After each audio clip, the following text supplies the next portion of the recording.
Munkundire nsubire ndabahe mwiriwe mwese canke mwaramutse bivanye naho mugenda mudukurikira muherereye.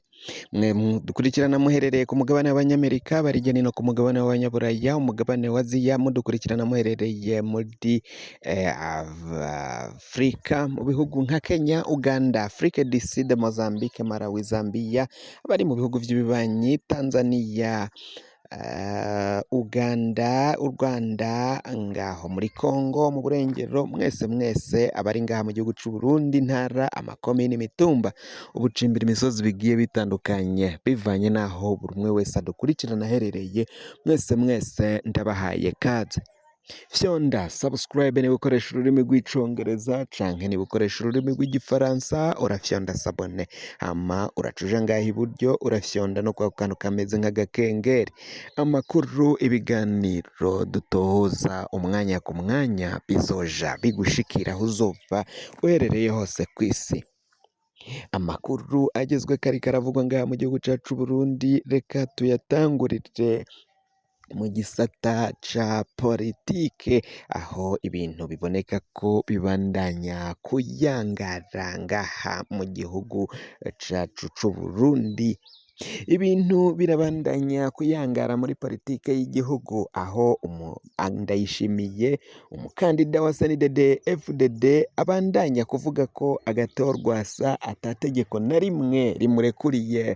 rimurekurira kwitoza mu matora aza umwaka w'ibihumbi 2027. Bamwe bati Varisito Ndayishimiye yoba ari we agena ko yemera canke akanka ko Agathon Rwasa aja mu matora. Ivyo vyose biraboneka ngo biragaragaza ukungene batanguye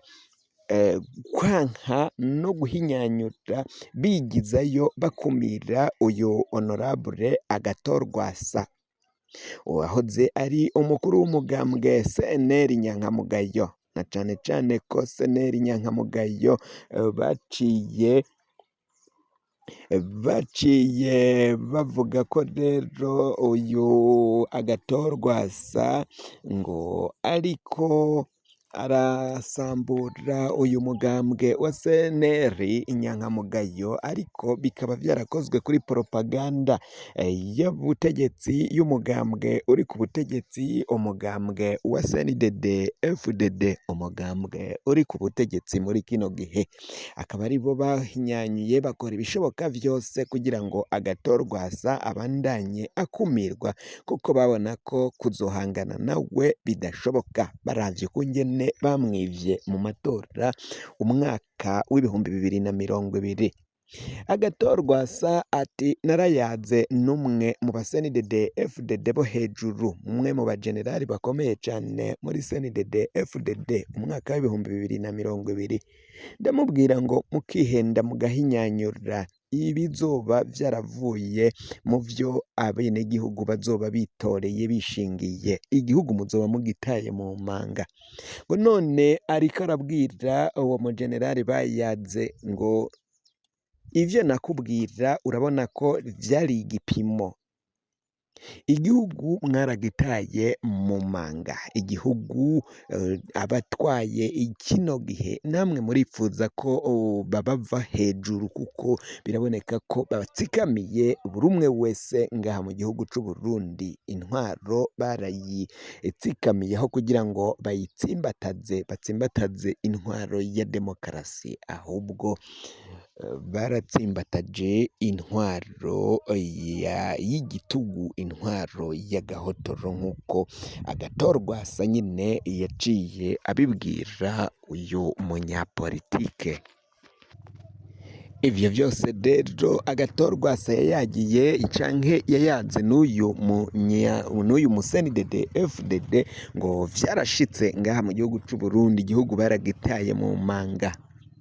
Bishitse naho batanguye kwikanga ko Agathon Rwasa mu gihe bomurekura akaja mu matora, ngo vyahuhutse. Kuri ubu kino gihe atawasubira inyuma ya Varisito Ndayishimiye ko yo kwisanga yatowe n'umukenyezi wiwe hamwe n'abana biwe gusa ngo nibo bamuja inyuma canke n'abaryango be nyine muri rusangi ngabo nibo boja inyuma ya Ndayishimiye kuko ngo ivyahuha vyarahuhutse yagiye ku butegetsi abwivye yivye ingoma ngo none no kuyivuza yabuze aho ayivugiriza kuko atawiba ingoma ngo ayivugirize munsi y'urutara niyo woyivugiriza munsi y'urutara boca bavyumva nyine ko wivye ingoma uriko urayivuza.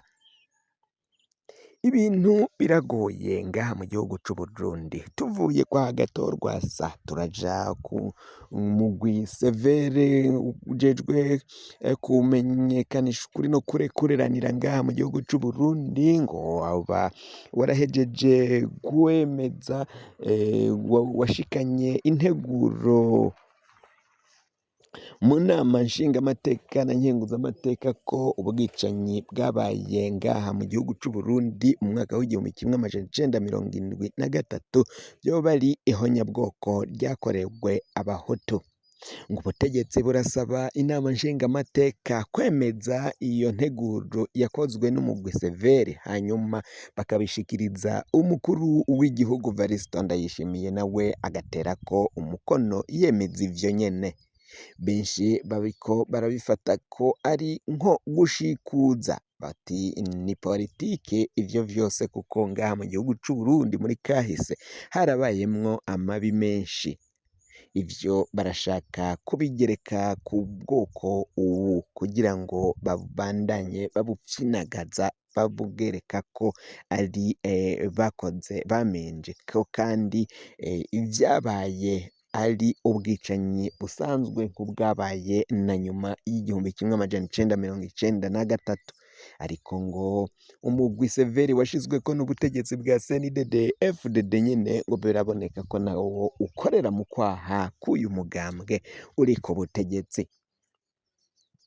Tuve ngaho tuje ku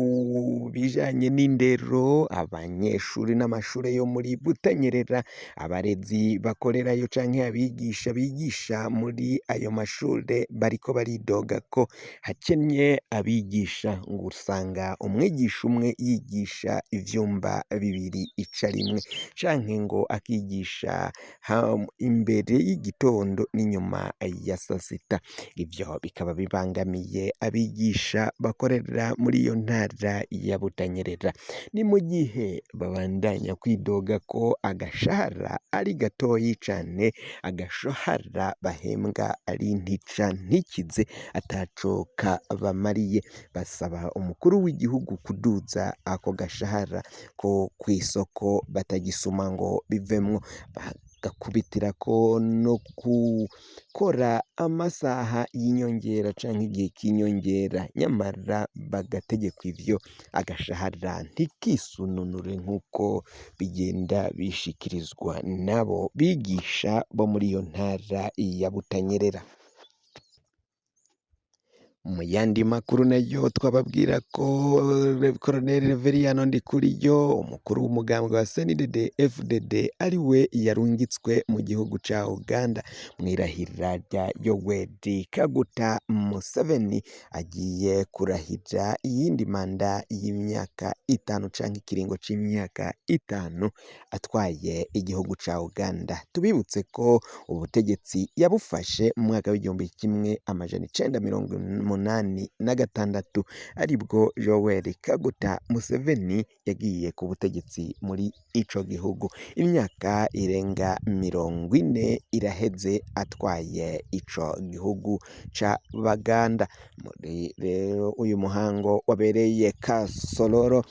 bakaba barungitseyo Colonel Reveriyano Ndikuriyo niwe yitavye ivyo birori akaba ariwe yaserukiye igihugu c'u Burundi.